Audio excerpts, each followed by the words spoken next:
Ich habe Gott sei Dank dran gedacht, hallo, die Bilder aus diesem Pouring Medium Test vom letzten Video. Ich habe mir Zettelchen dazu gelegt, sonst hätte ich vielleicht das eine oder andere nachher noch verwechselt. So, also ihr seht es ja selber schon hier. Das ist das günstige vom Aldi gewesen. Das ist die blanke Leinwand, die da rausguckt. Das heißt, die Farben haben sich so zusammengezogen beim Trocknen, dass also wirklich diese großen Risse entstanden sind. Das ist die pure Leinwand. Ne? Das hier ist Schminke. Ist eigentlich von der Farbe her, aber da kommen so kleine Krisselchen durch. Da haben wir kleinere Risse, hat sich nicht ganz so zusammengezogen. Also ich gebe hier keine chemisch-wissenschaftlichen Erkenntnisse wieder, sondern einfach nur die Beobachtung, was wir hier sehen jetzt aus der Praxis. Das ist dieses Perfect Pouring. Ich weiß nicht, ob ihr das sehen könnt, wenn ich so, da bin ich mit dem Finger drauf gekommen. Aber hier sind überall, das ist das, wo ich gesagt habe, wo sich als würde sich die Farbe in einzelne Bestandteile auflösen. Also das sind dann die Knüppelchen entstanden. Das heißt, dieses Medium hat praktisch die Farbe wie angegriffen, so sah das aus. Die war total ja, zerfetzt in dem Becher und dann durchs Rühren hat sich wieder ein bisschen miteinander verbunden. Aber ihr seht, ganz nicht, die Krümelchen hatten wir einfach und die siehst du dann nachher auch auf dem Bild. Viva Decor verhält sich nochmal ganz anders, ist also insofern nicht gerissen. Wir haben da keine Krümelchen, also das sind nur so kleine hellere Stellen. Aber wie soll ich sagen, es sind wie kleine Krater, wie kleine Löcher. Also das ist das, wo man sagt hier, warum habe ich manchmal solche Blasen auf meinem Bild oder so kleine Krater. Das ist also jetzt hierdurch entstanden. Dann haben wir komischerweise, ich meine Liquitex ist eigentlich ganz gute Qualität normalerweise, aber beim Pouring Medium seht ihr auch, hat riesen hier solche Linien gemacht, also die Farbe auch zusammengezogen für Riesenrisse. Viele nehmen das auch, oder ich auch durchaus, und mische das dann mal, sei es mit einem Vinylkleber oder einem anderen, dann ist das okay, aber pur, seht ihr, reißt. Das ist Solo Goya. Das hat also auch Risse, kleinere. Ja, kann man aber auch gerne mal verwenden, wenn man das irgendwo drunter mischt. So, und das sind die zwei Favoriten, die ich hatte. Das ist mit dem Artist Junior. Entschuldigung. Hier seht ihr zwar auch Zellen, das ist auch das Problem, was mir manchmal nicht so gut gefällt, da nur, dass die Zellen, die sind nicht schön abgegrenzt. Die verwischen nachher, die arbeiten noch nach, die bleiben nicht so, wie jetzt hier zum Beispiel, ja? Oder da. Es ist auch schön, man muss es halt nur wissen, oder man mischt es, aber es verläuft dann nachher so und gibt dann diese ja, undefinierten Zellen, würde ich sie nennen. Ja, und absolute Favorit ist hier das Floetrol. Einmal auch von den Farben her. Ich möchte auch mal eins festhalten. Es ist ähnlich von den Farben her, wobei ich hier Floetrol kräftiger finde und leuchtender als Artist Junior. Also wir hatten da ja im Becher, dass die Farbe etwas heller wurde. Also an Farbintensität, gerade bei dem Blau hat man das schön gesehen, nachgelassen hat. Und ich finde auch, dass das hier der Fall ist. Also, nee, andersrum war es. Floetrol ist absoluter Sieger meiner Meinung nach. Und dann noch mal ein kleiner Tipp am Rande. Es ist oft so, dass die Farben nachdunkeln, wenn sie trocknen. Nicht nur beim Pouring, also auch bei anderen Acrylbildern, wenn du malst. Da ist ein kleiner Tipp, misch etwas Weiß darunter. Da bleibt es, entweder machst du es vorher schon auf die Leinwand, wenn du dann am Pinseln bist, am Streichen, oder du mit dem Spachtel schon gleich ein klein bisschen unter die Farbe. Damit nachher, wenn es trocknet, hat es einfach eine höhere Leuchtkraft. So, ich hoffe, es hat euch ein bisschen weiterhelfen können mit diesem Test. Habt also auch nochmal den trockenen Zustand gesehen. Ihr habt selber schon ganz viele Erfahrungen auch gesammelt. Das ist für die, die noch gar keinen Plan haben, um mal einen kleinen Einblick zu bekommen. Und dann würde ich mal sagen, gehen wir gleich mal weiter hier mit dem Dirty Pur. Heute mal ein ganz schneller. Ich hoffe, es gefällt euch.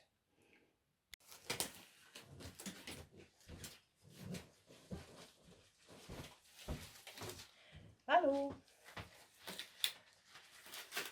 Ich kann auch mal überlegen, ob man Dirty Pur machen mit den Restfarben oder noch ein Flip Cup.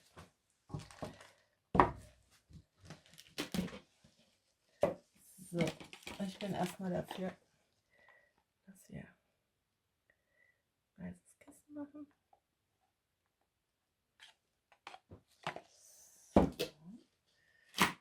So. Außenrum kommt schwarz.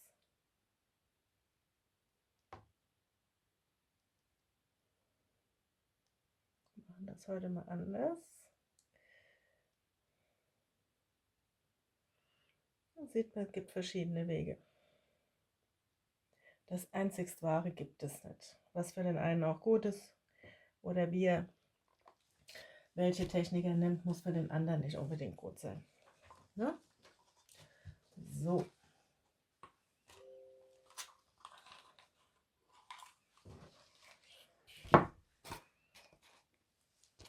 Ich hoffe, ihr könnt das sehen.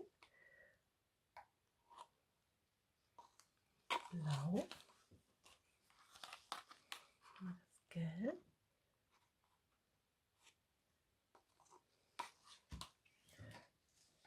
Hier habe ich angemischt, um die Reste rauszubekommen mit dem Vinylkleber.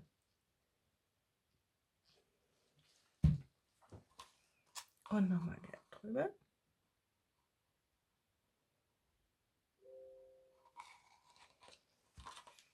Nochmal Blau.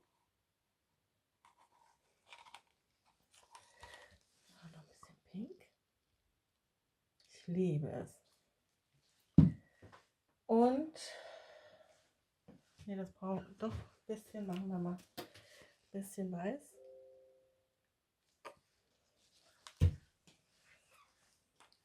Blau.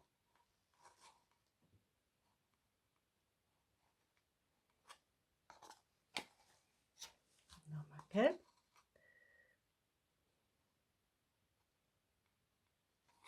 Und zum Abschluss kommt nochmal Pink drüber.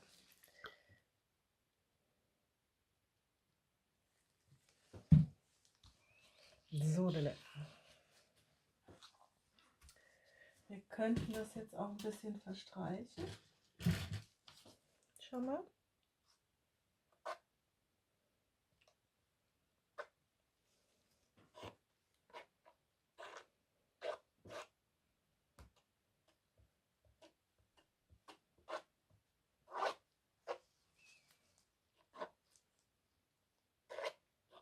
Hier können wir gleich nochmal Farbe nachgießen.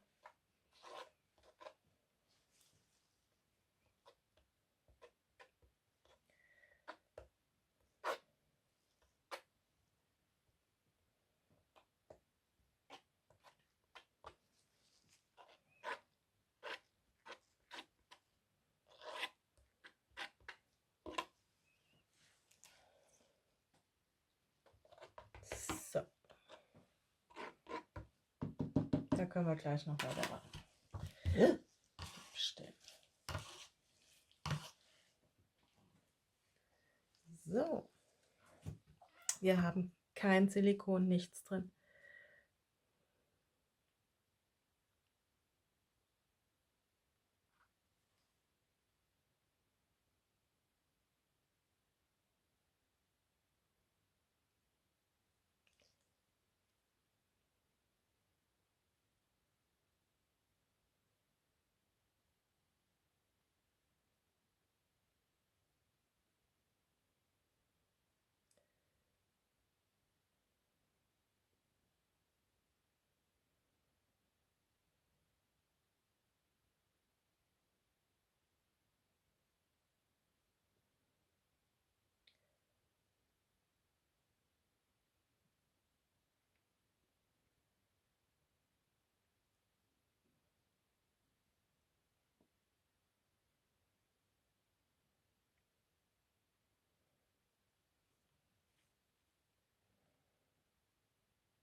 Ich habe mich jetzt einfach so entschieden, das so zu schwenken, um das Muster zu bekommen.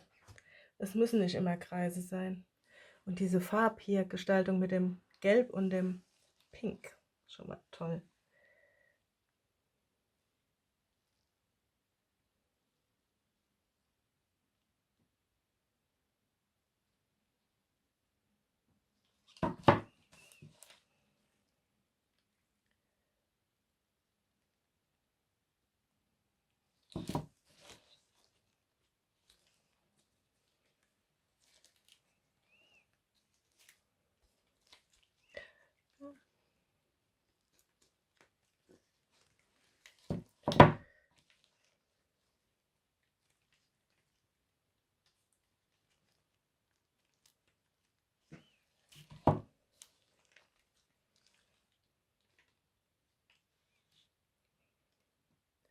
Da hätten wir uns jetzt auch das Schwarz sparen können, richtig?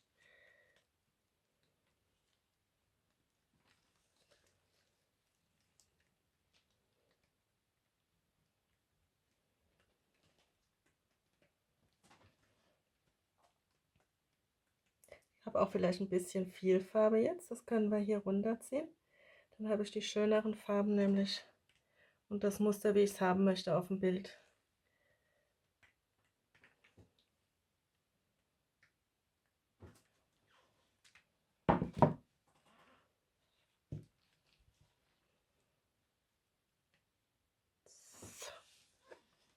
Super.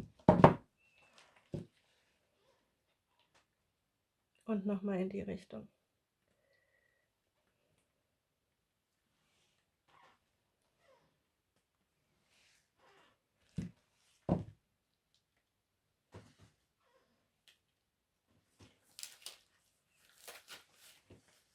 Super.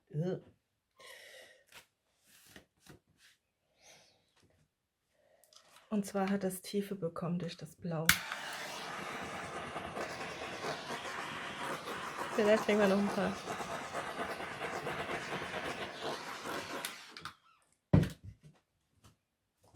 Fantastisch. Ich zeig's euch.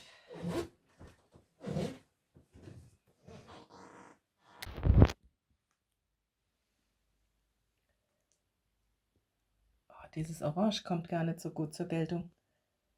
Das ist in Natura viel kräftiger jetzt.